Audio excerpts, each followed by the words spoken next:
Muito bem, já estamos de volta com o Gazeta Entrevista, no oferecimento da Auto Acre. Dê uma passadinha lá na Auto Acre e conheça os veículos Kia. Os veículos Kia têm 5 anos de garantia, têm a mais avançada tecnologia automotiva, tem um design moderno. Você vai se surpreender com os veículos Kia.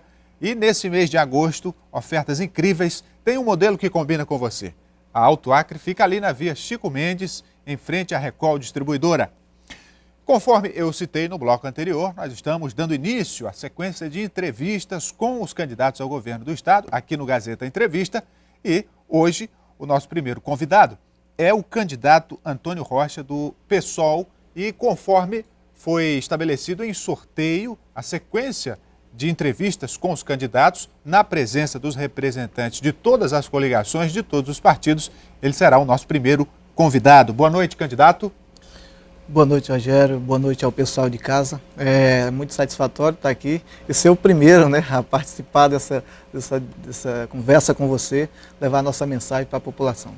Candidato, e nós vamos começar com uma pergunta que estamos fazendo para todos os candidatos. Por que o senhor quer ser governador do Acre? Olha, nós temos, se nós fôssemos falar grosso modo, é porque a gente acaba que cansa da forma como se faz política no estado do Acre. Hoje nós temos 4 candidaturas defendendo 2 projetos políticos. O nosso, que defende a política enquanto virtude, e os outros que, às vezes, na maioria das vezes, tem uma visão política como um balcão de negócios. E aí tem toda essa questão dessa representatividade popular, que é o que nós estamos abraçando, e as outras que é uma forma tradicional de fazer política. O senhor fala em representatividade popular. Entretanto, o PSOL está disputando essas eleições sem coligar com nenhuma outra legenda. Como é que o senhor avalia entrar nessa disputa com um único partido, tendo em vista que isso desfavorece o seu grupo na questão da estrutura de campanha, do tempo de televisão? Como é que o senhor vê esse desafio? Olha, lamentavelmente a legislação brasileira ela é muito perversa com essa questão do tempo de televisão, com uma questão dos espaços de discussão. Mas o que acontece? O PSOL, exatamente por primar por uma política enquanto virtude, não como balcão de negócios, nós preferimos fazer uma coligação programática. E as coligações programáticas aqui no estado do Acre é muito difícil, porque existe muito essa questão desse aglutinamento de partidos com a finalidade de espaço de televisão, de estrutura para campanha, de uma série de coisas que não é a defesa da política enquanto transformação social. E é por isso que nós preferimos abraçar uma coligação que aí não estamos só, estamos com a grande maioria da população que não concorda mais com essa forma tradicional de fazer política. Candidato, analisando os números do Índice de Desenvolvimento Humano do Acre, nós podemos observar que esses índices têm aumentado, principalmente neste último índice que foi divulgado em 2013. Como é que o senhor avalia esse crescimento? Na sua opinião, o que ainda é necessário fazer para o Acre avançar?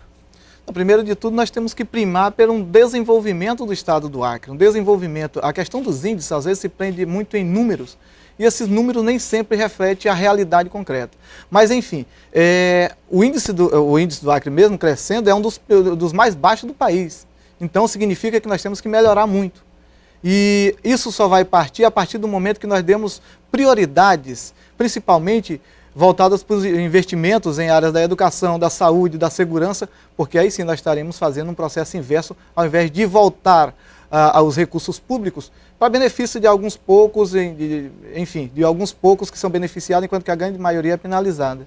Em relação a investimentos e a ampliação de investimentos, o senhor defende que mais recursos sejam direcionados às áreas essenciais. Entretanto, quais os mecanismos que o senhor pretende estabelecer para que essa receita dê conta de tantos investimentos?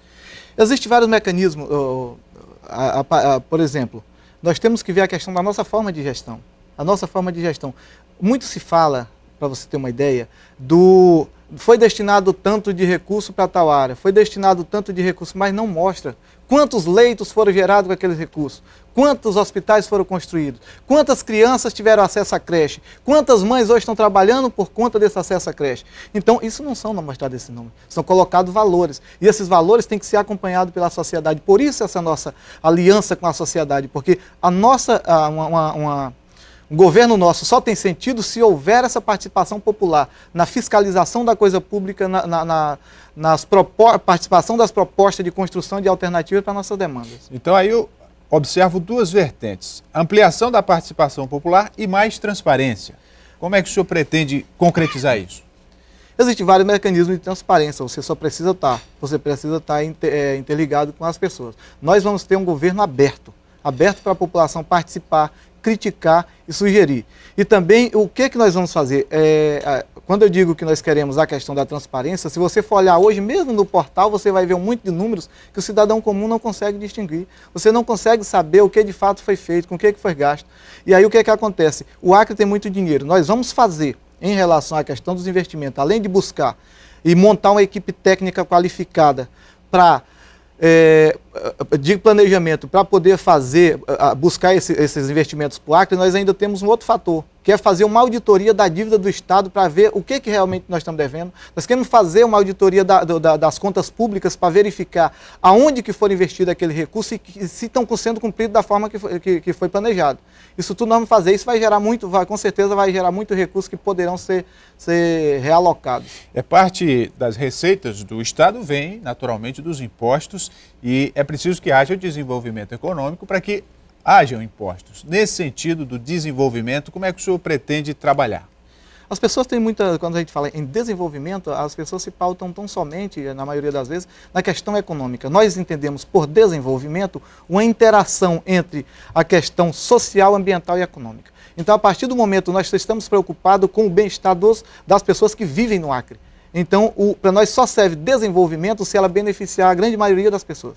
Se não beneficiar e nós tivermos 2, 3, 4 famílias que ganham milhões e milhões, enquanto que a maioria está sendo penalizada, para a gente não é desenvolvimento. Então, não adianta ter uma receita no estado do Acre, vamos supor, que beneficie esse número mínimo de famílias com um valor um valor enorme, enquanto que a grande maioria está sendo penalizada. E isso nós entendemos desenvolvimento como uma interação entre o bem-estar social, as pessoas, o desenvolvimento econômico em si e também a interação com a natureza. E um aspecto prático dessa questão do desenvolvimento, a geração de emprego para que se gere renda, para que haja consumo, para que a economia possa girar. O que o senhor pretende em termos de geração de emprego?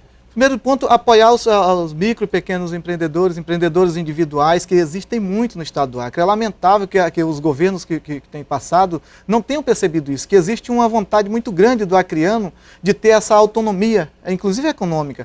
Mas as pessoas fecham muito as portas dentro desse tradicionalismo para não permitir com que pais e mães possam estar buscando essa emancipação tanto social e econômica. O que acontece? Uma das nossas bandeiras é a questão de apoio massivo à pequena, média empresa e também a questão do empreendedorismo individual. Outro ponto que nós vamos trabalhar é essa conexão zona urbana, zona rural. Nós temos que trabalhar o processo do desenvolvimento econômico também na zona rural. Nós temos várias ideias e, por exemplo, nós vamos investir massivamente na agricultura familiar. Esse é um dos nossos propósitos. Primeiro, alimente a sua família, tenha as condições necessárias de sobrevivência, de vida, e se sobrar excedente, aí sim a gente vai trabalhar para vender para outros lugares. O senhor faz críticas em relação ao atual modelo de desenvolvimento. Como é que o senhor enxerga o Acre e qual seria a vocação do Acre em termos de atividade econômica, na sua opinião? Olha, existem vários pontos. Existe um erro grave nos governos que se sucedem, que eles não percebem a necessidade de um planejamento para detectar, primeiro, a criatividade construtiva do povo acreano. Segundo ponto, quando vem e fala em desenvolvimento, você vai ver aqui muito nos debates, nas conversas. Primeiro vem, não, vou trazer a soja, vou trazer a cana-de-açúcar já faliu. O que foi construído com tanto investimento? A soja é outra coisa que não tem sentido no estado do Acre. Nós não temos condições de estar recebendo esses plantios de soja para beneficiar uma ou outra família, os margens da vida. Então, o que acontece? Nesse sentido, nós pensamos o desenvolvimento econômico de uma forma sintonizada, como eu já te falei inicialmente, respeitando os limites da natureza, respeitando o impacto social que isso vai ter e também que dê essa qualidade de vida para as pessoas. Fora disso, a gente não entende como desenvolvimento. E o senhor concorda, por exemplo, com a industrialização do Estado ou haveria uma outra vocação econômica? Existem várias vocações. Agora, quando eu falo do planejamento, nós queremos detectar em cada região do estado, quais são os potenciais econômico que vem, econômico, respeitando os limites da natureza e também esse bem-estar social. Feito esse diagnóstico, nós temos várias possibilidades, que lá em Cruzeiro do Sul a gente pode desenvolver uma atividade, aqui em Rio Branco é outra, e elas se somando, elas vão atender toda a demanda do estado do Acre. Isso passa também pela formação de mão de obra, que é uma vertente da educação. Que relação o senhor faz com o desenvolvimento e a educação? Não existe desenvolvimento sem educação, não existe desenvolvimento sem saúde, não dá para desconectar uma coisa da outra. A gente tem que trabalhar o conjunto. Lamentavelmente, as pessoas às vezes ficam trabalhando isso fragmentado. E aí é que está grande erro, porque não adianta a pessoa estar bem educada e morrendo de fome. Não adianta a pessoa estar, teoricamente, quando morre de fome, então já vai interferir na saúde. Então, quer dizer, a gente tem que trabalhar esse conjunto de ações para que gere o bem-estar do indivíduo, o indivíduo nas suas várias dimensões. Candidato, o seu tempo está se esgotando nesse primeiro bloco, são 10 minutos, nós vamos para um intervalo comercial e em seguida a gente aborda outros temas. Certo. O Gazeta Entrevista vai dar uma paradinha, nós estamos conversando com o candidato ao governo do Acre, Antônio Rocha, do Partido Socialismo e Liberdade. Voltamos já.